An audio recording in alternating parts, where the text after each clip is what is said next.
Yeah. Like a four-way stop.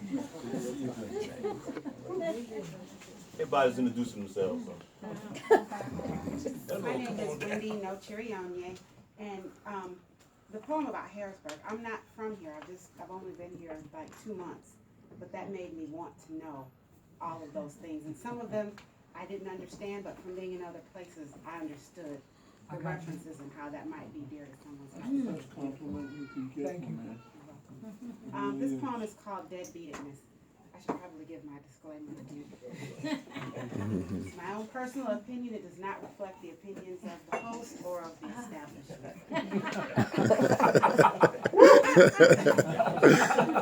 I've had to say a disclaimer or two. Deadbeatedness. There is a plague that has infected our communities, and I'm convinced that its statistics are more horrific than AIDS and more debilitating than any addiction. This malady is traumatizing our people, my family, my child. This sickness is painful. It's not the kind of pain that morphine can't numb, and in spite of an anesthetic and deadening, this pandemic seems to have no cure.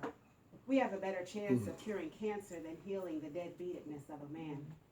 Reprobate hearts don't beat. They are emotionless to the hearts that beat through them, and though deaf ears can still hear muted sounds, the deafness of a man that ignores the cries of his child, a man that is absent from his biological rights can't, no, won't, no, refuses to hear the sounds of this being that he created. Let's be clear. Not every man suffers from this pathology, and not every father is a carrier of this contagion. However, we are all affected, if not infected, by those who choose to annihilate our communities with their blatant disregard for the psychological and emotional well-being of our children. And it seems as if every time a single mother writes about a deadbeat father, she shows up in the image of a woman scorned, a mad woman whose man has left. But this isn't about him as my man, because that ship, like the Titanic, has sailed. Yes, I'm angry. I'm angry because my child wants a father, and not just any father, he wants him. Even as a child, he recognizes the synchronized cadences of their heart. As a child, he sees the value in connecting with the source that gave him life, even if the source itself finds no value in sowing into his own posterity. And so the boy is ready, willing, and asking to teach the elder to be a man, to be a father, to be his father, and yes, to let the boy be a father to the man. The progeny is offering the predecessor a chance to live life as a rebirth, to unring a bell that was rung wrong, reverse any generational curses, and establish a legacy that will live throughout the ages. And I as the mother am forced to stand by this allegorical bedside and watch my child fight for his life, wait for packages in the mail as if his life depended on it, believe every promise, hide every disappointment, and believe the next promise again in hopes that this time, this promise, this tidbit of hope will not fail him. And yet it fails him. It fails him.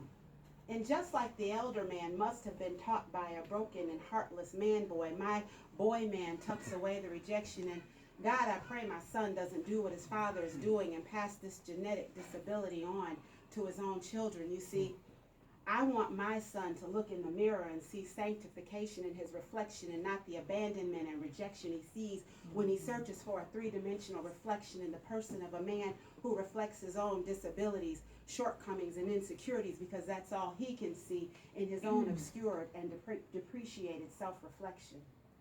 And so I teach my son faith, but I can't teach him how to pray like a man. I can't teach him how to cover and carry his family spiritually, because God didn't create me to be the head. So how can I, as the helpmeet for a man, teach a child who will one day be the head how to be the head when there is no head in his family or his home? And I teach him how to ride a bike, and I do it just like my daddy did. When he falls off, I say, get back up, brush yourself off, and get back on that bike. But it's not the same. It's not the same because I'm mommy wanting to be soft and gentle. I want to put a Band-Aid on it. I want to hold him and protect him and shelter him from the next fall. But instead, I have to put my baby back on that bike, knowing all along that the bike riding lesson isn't really about a bike at all. It's about life. And so I can't be daddy teaching my son the lessons of life. Instead, I'm mommy trying to be hard and soft at the same time. And why wouldn't our men be confused?